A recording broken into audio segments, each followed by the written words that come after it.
Mirzaguda bus ప్రమాద బాధితులకు పరిహారం అందింది. ప్రభుత్వ పరిహారం అందించారు ఎమ్మెల్యే మనోహర్ రెడ్డి. ముగ్గురు కూతురు కోల్పోయిన ఎల్లయ్య గౌడ్కు పరిహారం అందించారు. 21 లక్షల చెక్కును అందించారు ఎమ్మెల్యే మనోహర్ రెడ్డి. మృతులు ఒక్కొక్కరికి కూడా ప్రభుత్వ పరిహారం 5 లక్షలు అందింది. ఆర్టీసీ తరఫున 7 లక్షల పరిహారాన్ని అందించారు. ప్రభుత్వ పరిహారాన్ని తండ్రి ఎల్లయ్య గౌడ్ అందుకున్న తర్వాత రోధించారు. ముగ్గురు కూతురు తనకు జీతం పంపారా అంటూ కన్నీళ్లు పెట్టుకున్నాడు తండ్రి ఎల్లయ్య.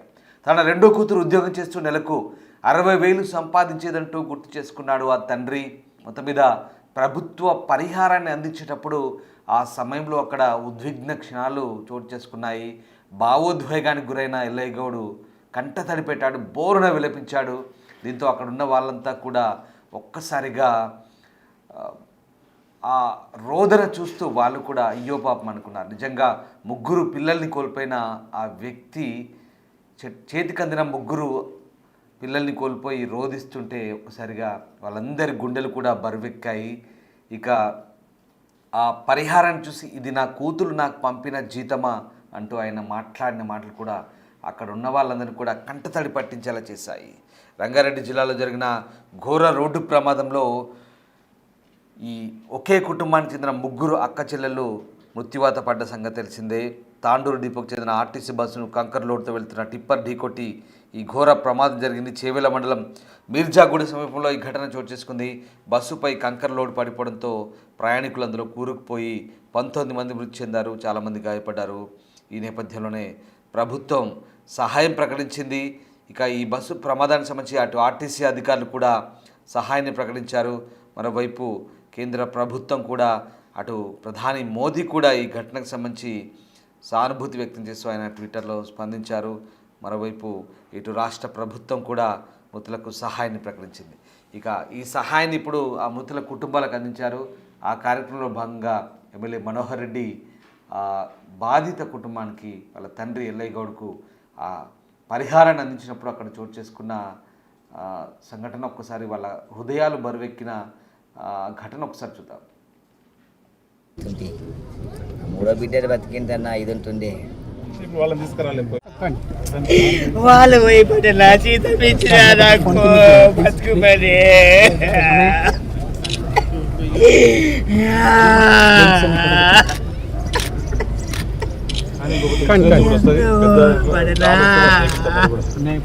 మా బిడ్డలు బతికితే ఎంత మంచిగా ఉంటుంది.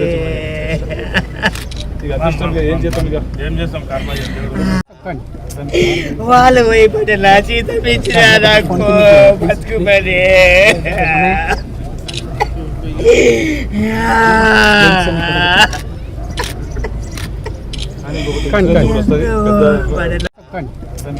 వాళ్ళు పోయిపోతే నా జీతం ఇచ్చిన నాకు బతుకుమని ఒకరన్నా పోయి ఒకరన్నా మిగిలారు సార్. ఇద్దరు పోయి ఒకరన్నా మిగిలాలా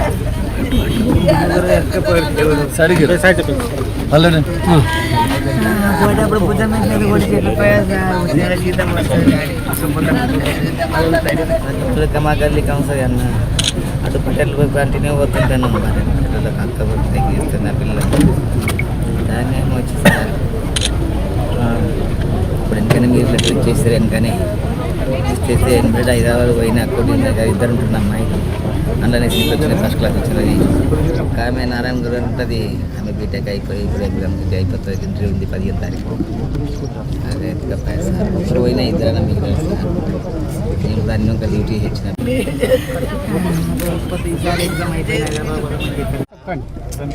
వాళ్ళు పోయిపోతే నా జీతం ఇచ్చిన నాకు బతుకుమని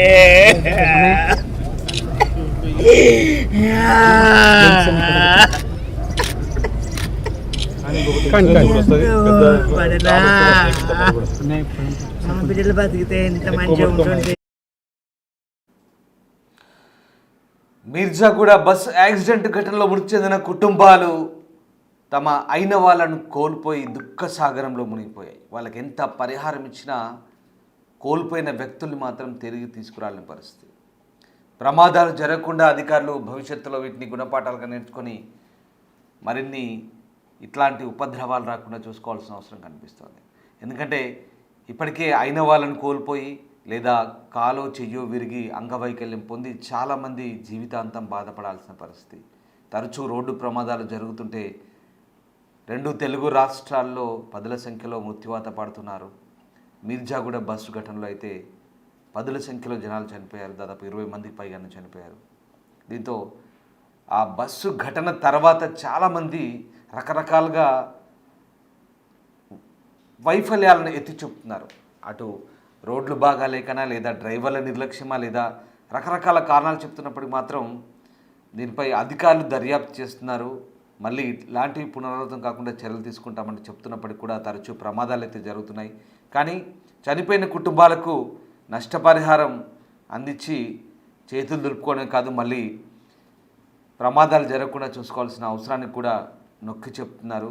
అట్ ద సేమ్ టైం ప్రయాణికులు ఆ బస్సుల్లో లేదా ఆ భారీ వాహనాలు నడిపే డ్రైవర్లు కూడా సంయమనంతో వ్యవహరించి అప్రమత్తంగా ఉంటూ ప్రమాదాలు జరగకుండా చూసుకోవాల్సిన అవసరం కూడా అధికారులు మార్గదర్శించాల్సిన పరిస్థితి కనబడుతోంది. ఎందుకంటే చాలామంది ప్రాణాలు రోడ్లపై గాల్లో కలిసిపోతున్న నేపథ్యంలో వాళ్ళ కుటుంబాల రోదన చూస్తుంటే నిజంగా అయ్యో పాపం అనిపించక మానదు.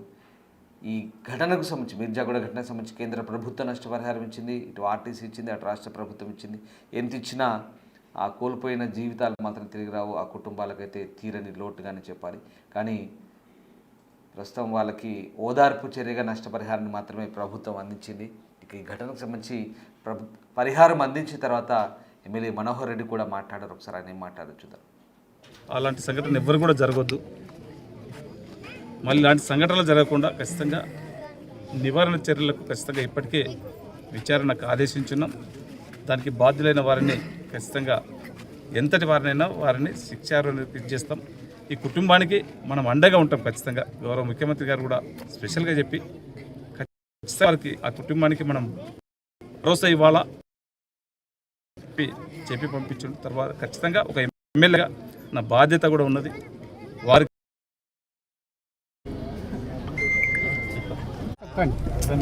వాళ్ళు పోయిపోతే నా జీతం ఇచ్చినా నాకు బతుకుమని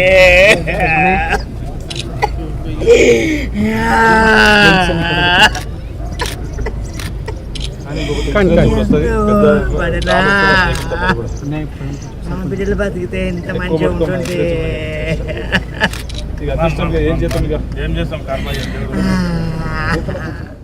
మీరు కూడా లెటర్ ఇచ్చారు, ఇమ్మీడియట్గా పట్టించారు. ఆ రోజు 2 రోజుల ఎవడొక్కరికన్నా దే కాపాడలేడు నాకు.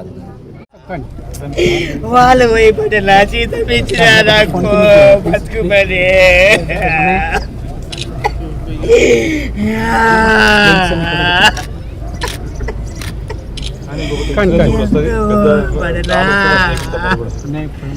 బిడ్డలు బతికితే ఎంత మంచిగా ఉంటుంది.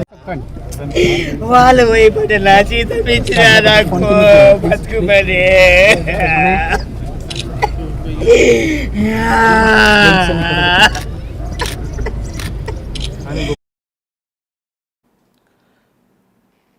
చూసారుగా, అయిన వాళ్ళని కోల్పోయి ఆ కుటుంబ సభ్యుల దుఃఖం నిజంగా అక్కడ ఉన్న వాళ్ళందరినీ కూడా కంటతడి పెట్టిస్తుంది. అంతేకాదు చూస్తున్న మనకు కూడా ఒక రకంగా హృదయ విదారకంగా బాధగా అనిపిస్తుంది. ఇలా ఎంతోమంది రోజు తెలుగు రాష్ట్రాల్లోనే కాదు దేశవ్యాప్తంగా రోడ్డు ప్రమాదాల్లో ప్రాణాలు కోల్పోతుంటే అయిన వాళ్ళని కోల్పోయిన వాళ్ళ బాధ వర్ణనాతీతం చెప్పలేం.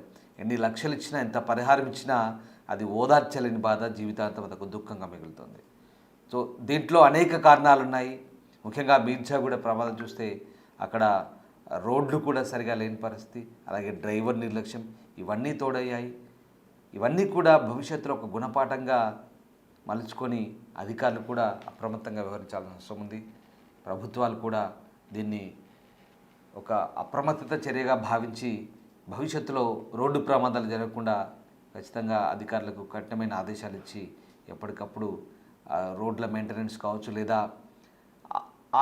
ఇతరత్ర రవాణా అధికారులకు కూడా ఆదేశాలు ఇచ్చి రోడ్లపై ఈ నిర్లక్ష్యపు డ్రైవింగ్ చేయడం కానీ, అలాగే అడ్డగోలుగా ర్యాష్ డ్రైవింగ్ చేసే వాళ్ళని కూడా నియంత్రించాల్సిన అవసరం కనిపిస్తుంది. సో మొత్తం మీద ఈ మీర్జాగూడ ఇన్సిడెంట్ అనేది ఒక లెసన్గా తీసుకొని భవిష్యత్తులో ఇలాంటి ప్రమాదాలు జరగకుండా అరికట్టాల్సిన అవసరాన్ని అయితే సూచిస్తోంది.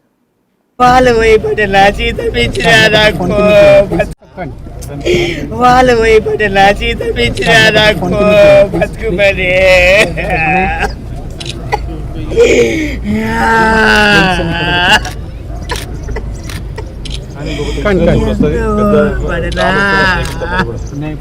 మా బిడ్డలు బతికితే ఎంత మంచిగా ఉంటుంది. ఏం చేస్తాం, ఏం చేస్తాం, కర్మ చేస్తాం.